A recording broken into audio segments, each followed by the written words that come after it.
Have you ever felt like you're your own worst critic?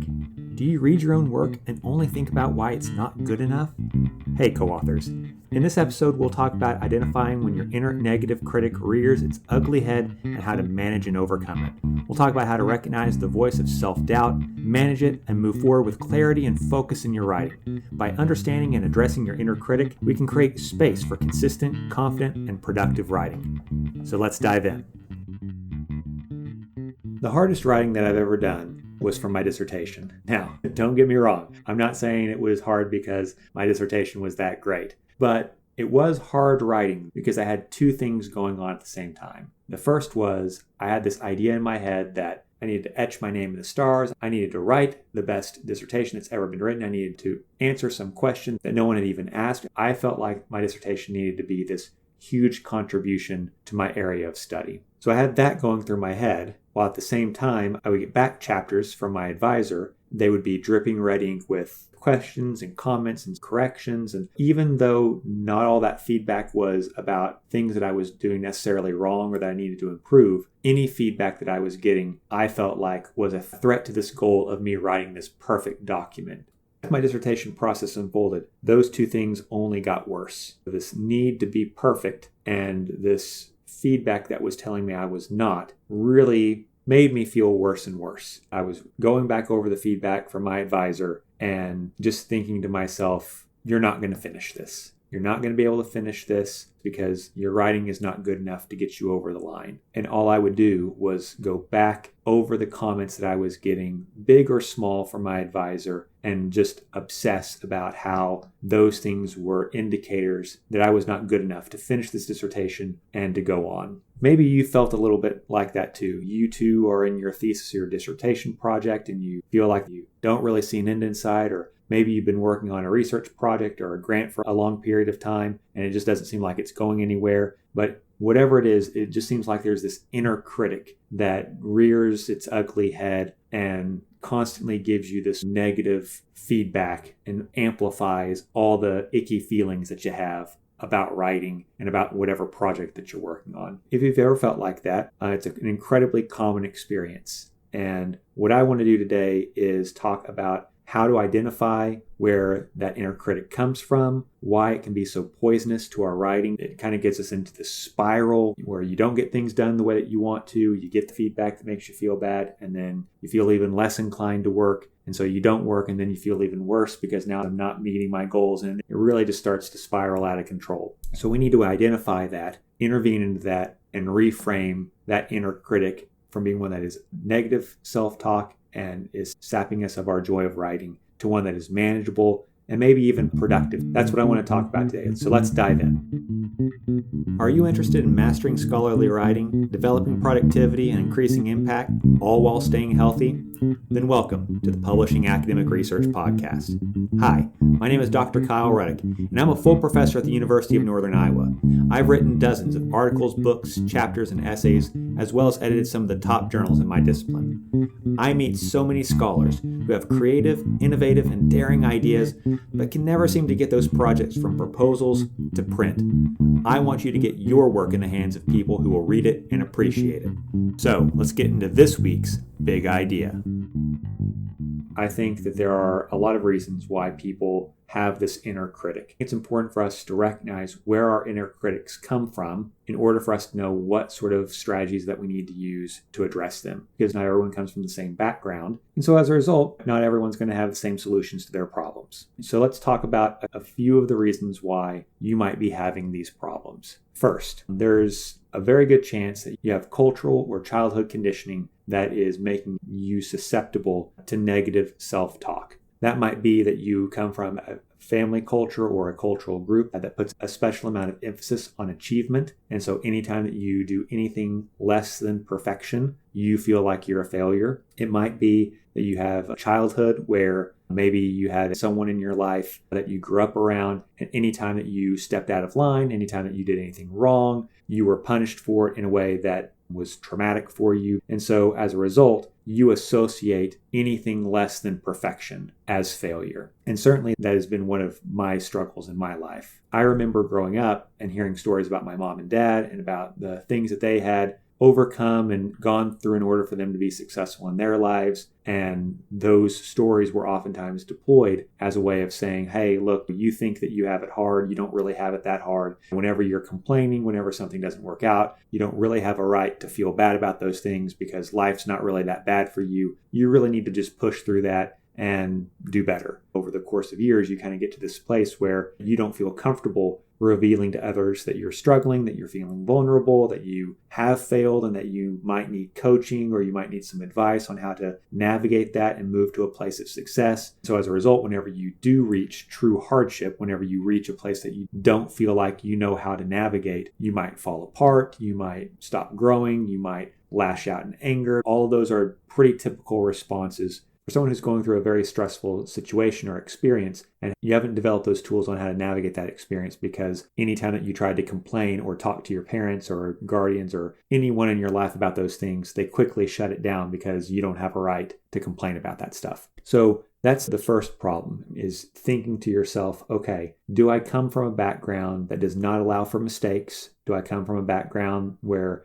complaining is discouraged? Do I come from a background where if I do try to reveal that I'm feeling vulnerable or that I've failed or that I'm not feeling that I'm being successful in the way that I want to, that I'm immediately either ignored or derided or treated in a way that doesn't allow me to grow from that place? And if that has been your experience, it's really important for you to recognize that and to start moving to a place where you feel like you can start talking to people about your problems and start talking to people about the things that you're going through. And I will say, not just about your writing, right? Like if you grew up in those circumstances and you feel this way and this has kind of been your upbringing, it's probably going to be a little bit toxic for a lot of things that are going on in your life, your relationships with loved ones or your colleagues. If you feel like being vulnerable puts you in a position of being threatened, then you're going to have a bad time. So it's really important for you to identify that and to start moving to a place where you can start to identify your reactions and then start intervening into those and pushing past that. The second reason that I think that a lot of people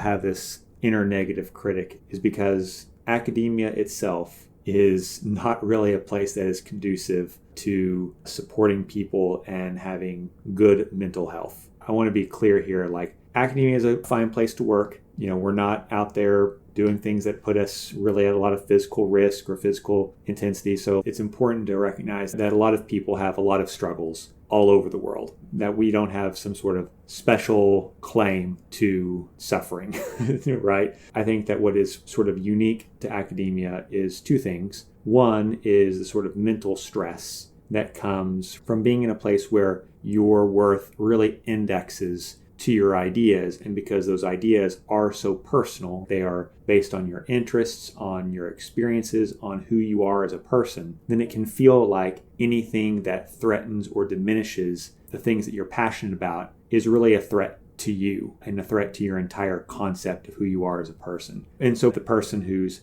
doing your garbage, probably that person's job is more physically demanding, sure, but they probably don't think of themselves as their job. Like that's not who they are. That's something that they do. It helps them pay the bills, but they don't identify as their job. Academics identify with our work. We invest and sometimes overinvest into the concept of what it is that we do. And as a result, we can really start to get down on ourselves and overly critical of ourselves whenever the things that we do don't seem to hit the targets of success that we want. And this manifests itself in our writing as anytime that we receive feedback from an instructor, from a reviewer, from an editor, a grant committee, whoever it might be, anytime that we receive anything other than praise, anything other than acclamation for how smart we are, how good we wrote this, how excellent our work is, that anything less than that really is seen as a failure. And so that manifests itself in the writing process as, you'll write a couple of pages, maybe a couple of paragraphs, maybe even a couple sentences, and then all of a sudden you start having those doubts. You start having that negative voice creep in, start telling you that you're stupid. Hey, you remember that time whenever you wrote this thing and this editor said that you were an idiot for having argued that, or hey, why would you write it like that? You know that X, Y, or Z instructor hates it whenever you do that. You've made that mistake before, they've commented on it. Why are you so dumb? And so you start really engaging engaging in this negative talk because you feel this pressure. And unfortunately, academia as an enterprise, because it is such a close sort of connection to who we are as people, that can be very personally threatening. The other reason why there's a lot of pressure in academia is because academia is in a time of intense scarcity. Our PhD programs are overproducing PhD students. There's not enough full-time jobs for everyone. Even those full-time jobs are not what they were even 20 years ago. A lot of people are out there doing side hustles in order to make ends meet. And one of the ways that this ends up manifesting then is an over-willingness to do anything for an institution in the hopes that it will take care of you, right? Oh, I'm an adjunct, so I'm going to publish a whole bunch of stuff, even though that's not really in my contract, because I hope then that they will give me a full-time tenure track position whenever one opens up in 2 or 3, 5 years. All of this is built on this model of scarcity that forces us in many ways to be overproductive, to try to signal to institutions that we are open to being exploited in order for us to receive a job. And while I recognize that that is a reality of so much of academia, that is a pressure that long-term is unsustainable for you as an individual. Like, you really need to start thinking about how that pressure is forcing you or encouraging you to make choices that are not productive for your mental health, that are not productive for your relationships with other people, and not productive for your writing. Good writing comes from a place where you have the time to ruminate on things, that you have the time to work through rigorous methodologies to really do good work. And it's harder to do that whenever you feel like you're under the gun all the time, and that if you don't get this thing published or you don't do that, then you're going to end up losing your job or not getting a job or not being successful in your life. The third thing that I would say, and we've talked a little bit about this before in one of the previous episodes, is imposter syndrome. A lot of people feel this. This can come from our childhood or cultural backgrounds where we feel like we're not good enough, that we're all just kind of playing a part and hoping that no one figures out that we're not as smart or not as hardworking or not as whatever as we want to signal to people that we are. It manifests itself in your writing as the inability to move forward with writing, because you write something and you either think to yourself, oh, that's in my voice and that's dumb, that's stupid, that's bad writing, or you write it what you think of as someone else's voice because you don't feel like your voice is worth listening to, and so you never really feel ownership of any of the things that you write. Imposter syndrome is something that can really kind of rear its ugly head and really reinforce a lot of that negative self-talk that's going to be destructive for you. At this point, we've talked about a few of the reasons why we have this problem with our inner critic. This can come from our cultural or childhood conditioning, academic pressure, and imposter syndrome. All of these things contribute to us feeling as if we are inadequate. And so as a result, whenever we get into the writing process, we really start to engage in negative self-talk, and ultimately that's going to undermine our productivity. So let's talk about how we can address those things. First off, I think it's really important for you to identify who the voice is whenever you hear this inner negative critic. Is it yourself? Is it a parent? Is it an instructor, a mentor, whoever it is? Think to yourself, why is this such a powerful voice for me? So for me, whenever I hear my negative voice, I usually hear it in my own voice. I hear negative self-talk that feels like it is generated from me and to me. And that voice is one that I've heard ever since I was young, and my parents and the adults, they would tell me, we know that you can do better, don't complain, this wasn't good, why are you always screwing things up, right? After a while, I stopped even hearing those voices in their voice. I hear that now in my own voice. And so even something as silly and stupid as forgetting something that I need for work that day, I'll get to the university and I will just be livid with myself and just so angry at myself for having forgotten something that I needed. I know that I needed. I might have even said it out so that way I wouldn't forget it. Of course I forgot it. That's like the ADHD curse, right? You take something and you put it in a special place because you're like, well, I won't forget it because it's in this special place. But because it's in a place that is special and new, you don't remember it, and then you end up getting mad at yourself because you forgot it. That happens to me, as you might imagine from this story, with some frequency. Whenever that does happen, I get really angry with myself, and I really engage in a lot of negative self-talk. And it's taken me a while to really realize that that is my upbringing, that's my childhood, that's all those times whenever I forgot something or didn't do something right or whatever, when I got punished for it. That's me reliving that and flagellating myself with those bad memories. So if you feel like you're engaging in this negative self-talk, maybe you hear it in your own voice, maybe you hear it in someone else's voice, but really work to identify it, realize where it comes from, try to be in a place where you can recognize and honor the fact that maybe you did make a mistake. We don't want you to be a sociopath where you're just like, I've never made a mistake ever, right? I'm perfect. That's not helpful either. But we want you to be in a place where you can see that you've made a mistake or see that you're struggling, recognize the feelings that it's giving you, and then take a step back from those feelings. Get a little distance from them, and then start taking steps forward to, okay, how do I address this? How do I calm myself down? Do I need to take a walk? Do I need to talk to someone? Do I need to call it quits for the day and just walk away from this project for the rest of the day? Whatever it is. But you're going to be more productive doing that than trying to slog through those things and thinking to yourself, oh God, I've got these deadlines. Let me just keep working so hard on this. You're not going to make any headway because you're carrying not just the intellectual load of all of the work that you're trying to do, you're also carrying all this emotional baggage, and it's weighing you down. You'll have an easier experience in your writing taking the time to learn how to drop that emotional load so that way you can focus on the intellectual load than for you to try to power through with all of that load that's going to just weigh you down and stop you from being successful and sap you of any happiness or joy that you might get out of writing. The second thing that you can do is to try to circumvent that voice that you might be hearing by giving yourself limited resources to get the job done, so that way it kind of forces you and galvanizes you to work quickly and to just get something on the page. I find that the clients that I work with that usually have the hardest time are paradoxically the ones that have the most time on their hands. Maybe they're a grad student and they're taking 3 hours of coursework and 6 hours of thesis writing. So you literally have one class to take, and all the rest of your time should be focused on your thesis. Or maybe you're an early career faculty member and you're in a really good place where your department tries to shield you from bad service obligations so that way you can get your research off the ground. By the way, if your department is not doing that for you, then that's not a very good department. Your department head is not a very good department head because they should be doing that for you. But regardless, like I find that the people that I work with that have those types of setups oftentimes really struggle with their writing. And then they'll tell me, oh, well, I don't have the time. I just don't feel like I have the time. Well, the reason why is because you'll go to your writing place, whether that's your office or wherever it might be, and you'll tell yourself, oh, I have no obligations today. I don't have any emails to answer. I don't have any classes to teach. I don't have anything to do except to work on this for the next 6 hours. And you sit there and you futz around and you check your email and you watch YouTube and maybe you even just stare at the screen and you do just about anything other than writing.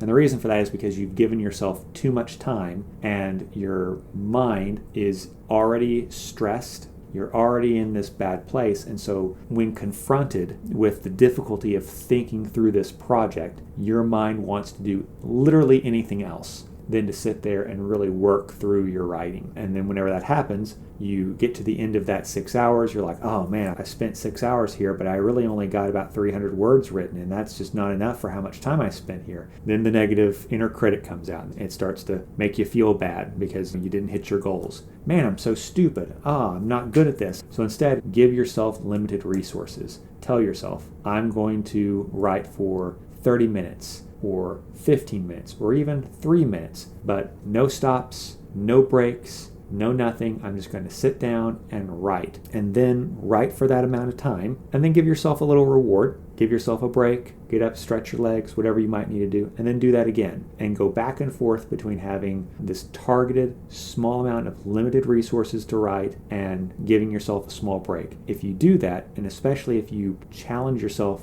to grow, start with 3 minutes. And then after a couple of days, go to 5 minutes. Maybe a couple of weeks go by, you go up to 10 minutes. Build that up. And it's much like weight training or any sort of athletics or anything like that. You don't start by just finding the heaviest weights in there and trying to lift those. You've got to build yourself up to that place. You're doing the same thing here because writing is as much a physical activity as it is a mental one. Sitting down for long periods of time, staying concentrated, and then the mental side where quieting that negative inner voice, working through our imposter syndrome and really focusing on something. That's not natural for us. That is difficult. Whenever you're stressed and overwhelmed, difficult is not what your mind wants to do. You've got to really be intentional about that process and give yourself those limited amount of times, which will help you then not only be productive, but then to really build the muscles, if you will, of your writing, so that way you can write for longer periods of time and be more productive than you were at the beginning of your career. Okay, so as we wrap up today, I want to leave with a couple of things that you all can do if you really start to feel that inner critic start to rear its ugly head and start to really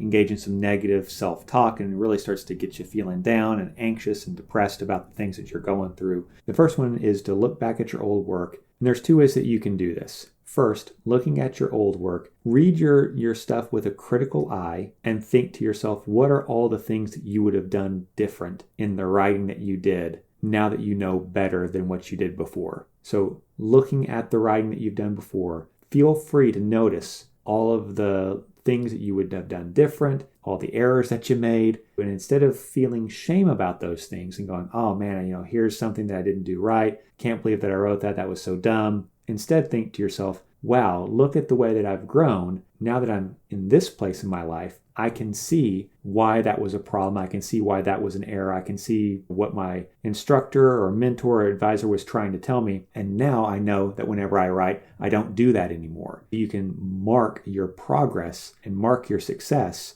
and really start to feel better about yourself and know that you haven't been static, that you haven't regressed. Instead, you've reached this point where you're having difficulties and this negative critic is trying to make you feel bad. And you now have an opportunity to refute that and to say, no, I've improved. I'm getting better. I'm always getting better. I hope that the me from 5 years from now can see problems in the stuff that I'm writing right now, because that will mark, again, that I am getting better, that I'm always improving, that I'm always staying curious, and really seeing this whole journey in your writing. The other way that you can do it is read your past work that got published or got awards or got high marks from your instructors or your advisors or whoever they might be, and just bask in your own competence. Now, again, right, we don't want to be egomaniacs reading our own stuff and breaking our arms trying to pat ourselves on the back about how smart we are. But at the same time, there's absolutely nothing wrong with looking at the things that you've done and feeling justifiably proud in your accomplishments, especially for those of us who might have had a childhood or an upbringing that didn't really do that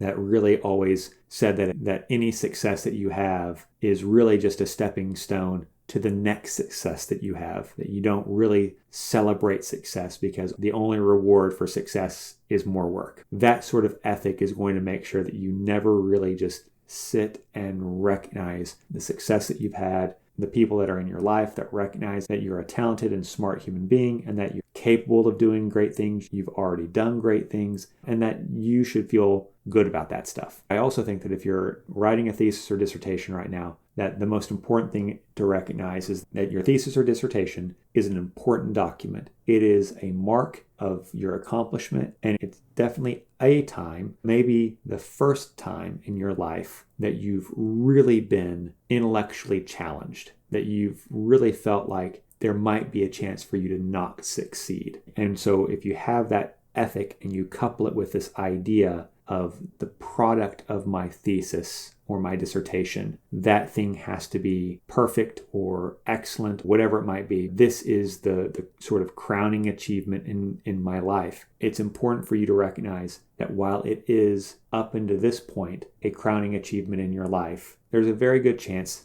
that your thesis or dissertation is not going to rock the foundations of whatever discipline that you're a part of. Hopefully your committee reads it. Hopefully your parents and loved ones read it. Maybe some people will download it, whatever. But at the end of the day, you really should be orienting towards this project as, what am I learning through this process? How am I developing as a scholar and as a writer? And all the things that are a part of my thesis and dissertation, how can I take that stuff and use those lessons learned to be a better scholar and teacher in my job and in my life, rather than thinking that the product of those documents is the be-all, end-all. As always, I'm interested in the things that you all do to address this week's topic. So what are some ways that you identify address, overcome that inner negative critic that you have whenever it rears its ugly head and slows down or stops your writing. Let me know the tips, tricks, habits, rituals, things that you do in order to navigate this problem. I'm always looking for advice that I can give to my own clients, talk about with my own students, maybe even incorporate in my own life. And, the next time that I talk about something like this on the podcast, I'm happy to give you a shout out about whatever advice that you've sent my way. Also, if you're interested in developing your writing more and you want to work with me on a more personal level, then please reach out to me. My contact information is in the description. I'm happy to work with you on your thesis or dissertation, journal articles, grant applications, book submissions, whatever it might be. I'm here to be a resource for you, and I'm always interested in working with new clients. So feel free, reach out to me. We can set up a time for a consultation. We can see if there's an opportunity to develop into a more lasting relationship, because I really want to make sure that you all are achieving your goals, publishing your research, and get it into the hands of the people who are going to read it, cite it, and use it in their own classroom, in their own research. So thank you again, and I will see you in next week's episode. Hey writers, what's stopping your best ideas from becoming your next big publication? Brilliant ideas shouldn't die in your drafts folder. Now's the time to bridge the gap between the possible and the published. If you have the time, I'd really appreciate it if you would subscribe to the podcast, leave a positive review, assign this to your classes, or share it with a colleague. All those things help get the word out and let me know what I can do to make this podcast the best resource for you. Also, if you'd like to set up a time to chat with me about your next big idea, then you can find my information in the podcast description where you can schedule a time. So until then, keep healthy, keep writing, and don't let reviewer 2 get you down.